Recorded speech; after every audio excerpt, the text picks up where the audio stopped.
Hello everyone and welcome back to Think Big Digital, where we bring you professional tips, tools and techniques to enhance your digital productivity and security.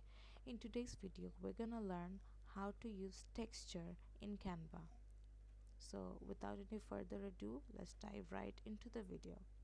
For that, at first we're gonna open the Canva website and move on and choose the templates option.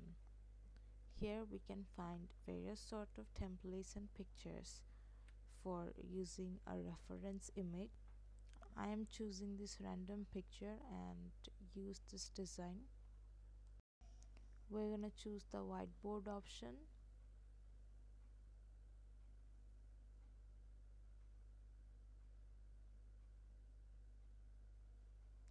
and now we can see that the image has appeared on our design menu.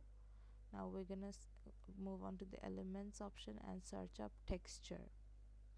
Here we're gonna see all of the graphics that are available. Click on see all,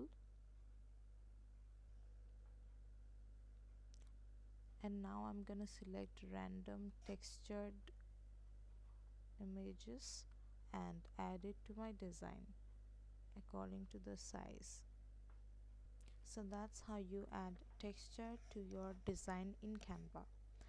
If this tutorial was helpful, please take a moment to like this video, and if you have any queries, drop a comment down below and we will get back to you to associate you with our best efforts. Thank you for tuning in, and we will see you in the next video.